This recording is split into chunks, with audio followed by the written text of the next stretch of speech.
Hey guys, I'm Allie. Welcome back to my channel. Today we're going to be working in the vegetable garden, so I'm going to be doing my little intro here. Alrighty, so in today's video we're going to be transplanting the rest of the broccolis, the squashes and the zucchinis, the rest of the tomatoes, and some of the peppers into the veggie garden. So I wasn't able to fit in the sunflower planting or the garden tour with all our new flowers that are growing in this video, so stay tuned for my next video and we'll be going over that. I hope you guys enjoyed today's video. I had a lot of fun creating this one. I hope you guys enjoy it and stay tuned for my next. Let's get growing. So your stuff, I water everything there, so it's good. Oops. Okay, so we're going to be moving a lot of these tomatoes and peppers into the garden out back. These ones have enough growth and a bunch of leaves on the branches that are full and green. If they look like they're ready to be transplanted into the ground and be able to handle the cold at night, then they probably are. Then I'm going to be transplanting this broccoli, but I'm going to be leaving the bok choy in this container because they're growing really good here, and soon I'll be able to eat the larger ones when they're ready. And these little guys, I'll be moving into the greenhouse where I'll be keeping the bok choy from now on. Hey, so I'm going to be planting my zucchini and my winter squash, like spaghetti squash. But I kind of mixed up when I put them together. I put all the seeds in my hand at once, and now I don't know which is which. So I'm gonna compare it to some other ones that are already grown that we bought, and hopefully I'll get it right, because once I plant it and it grows up the little lattice, kind of has to stay there. So I'm hoping I get it right. So these are the ones that we already bought. This is the zucchini.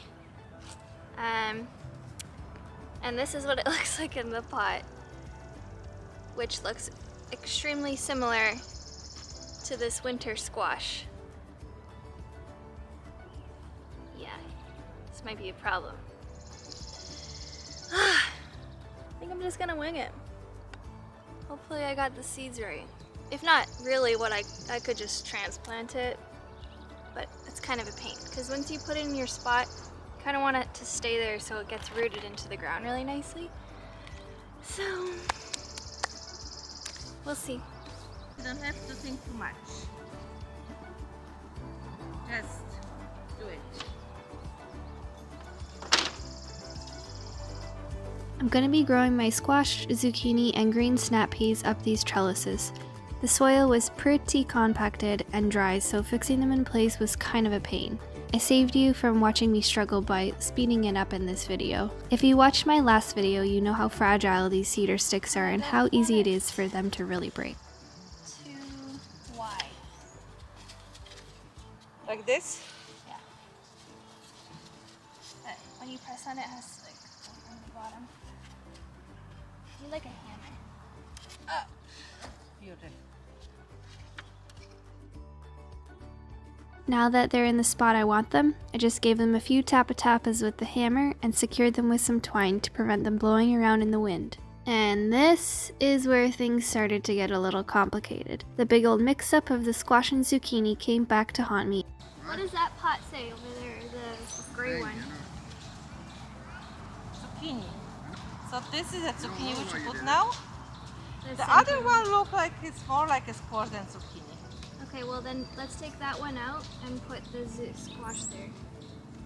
But the center one for me looks the same as this one. No. This one looks like zucchini. The zucchini can go on the side somewhere. It's because when I planted it in the pot, I mixed up the seeds. Yeah, these kind of look like squash. I'll put them like right here. Okay. On that side and Yeah. this side. And even if it grows here, it's not gonna like take over. That's okay. Then came the great debate of turning our soil. We were in a drought during this planting session, so to get fresher soil, we had to bring up the soil from under the top layers. Some may say it makes it even more dry, but we'll agree to disagree. It's just not enough rain yet. It looks like this is not the best spot. But it will grow. When it starts, it will grow. Yeah. I'm going to move the soil a little here And That's a good idea. why? It can be more dry. I'm going to water it. It's It needs it. okay. Now you can make a hole. Yes, that's it. Yeah, even if you cover those two first leaves is okay. Last year, I planted my zucchini in this spot, but this year it'll be filled with a whole bunch of broccolis. So we're gonna be planting these snow peas here and here. It's gonna grow up, and then we'll put 2 posts here to hang it up 5 to 6 feet higher. So we'll plant probably like 4 seeds here, so 8 in total on each side. Yeah.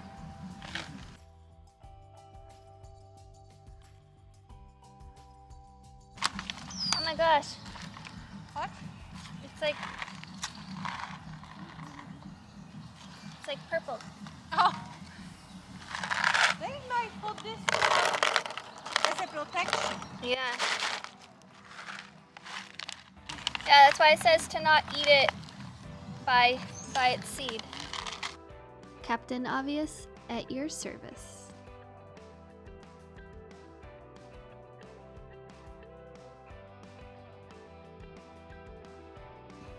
I could even plant a little row on the inside of this. Or no? Oh yeah, sure. Yes, do it.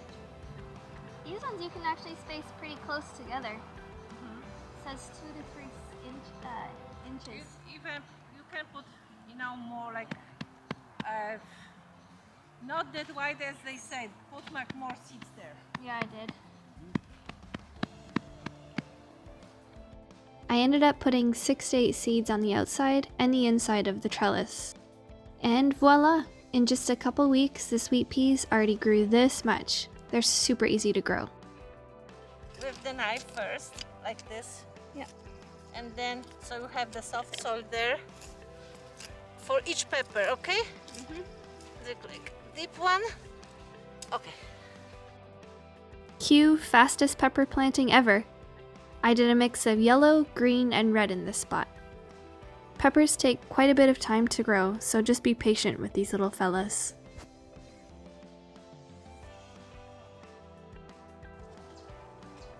Anyway, I just make a sign, so nothing to ask me. I want to see how far I can go. Oh, hi, garden kitty. We used a hoe to make up our line spacing for the tomato and tomatillo plants. For the tomatoes, simply dig a hole, loosen the root systems, place them in the hole, cover, and press. Tomato plants are sentimental to Teresa as her father taught her and her brothers how to grow heirloom tomatoes many years ago in Poland. In this bed alone, we'll have about 20 tomatoes growing. Just wait till you see how these tomatoes grow. They're definitely a fan favorite. To finish today's video, we're going to be coming back to our little berry patch. Those two are pinky flowers, and see the strawberries has different shape than this one, and the other one is even different. And so we have 3 kinds. Strawberries are perennials, so when they grow vines, don't cut them. It will grow another strawberry plant itself with roots that can be planted again and again. Just cover the vine with a little layer of soil to protect it from breakage. We bought 2 more blueberry bushes and added them to this spot. Maybe here. But then I have to, I think, remove this bush. I'll remove this bush. I don't know if you can hear this, it will be heavy. Don't worry, we'll be transplanting this plant to another location in the garden. Nothing gets wasted in this house. Can we move this one? Or like a little bit here, one here, and then one there? Okay. How about there? It'll take some time to grow, but damn, I can't wait to try these when they grow. Extra.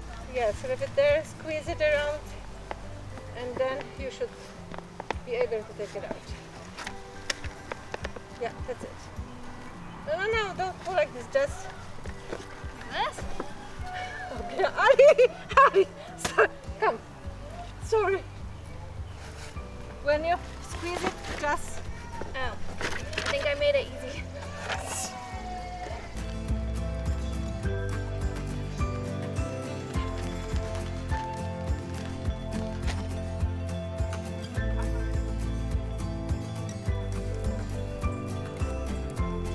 The blueberries and strawberries are conveniently located next to the veggies, and I'm sure the pollinators will love that.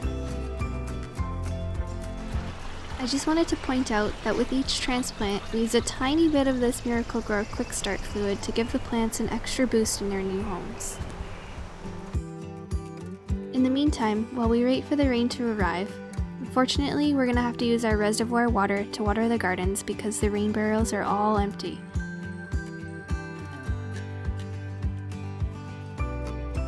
We may run out of water for laundry and showers, but at least our plants are happy.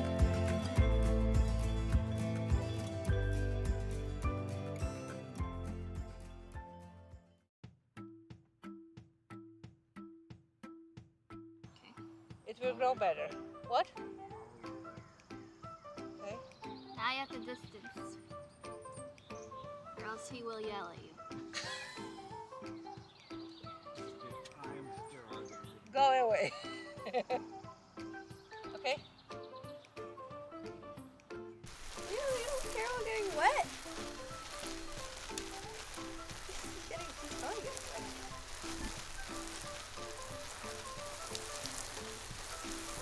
Probably has a chicken. No! Marlek! Marlek! Take her out too. Oh my god. Thanks for watching and stay tuned for my next video.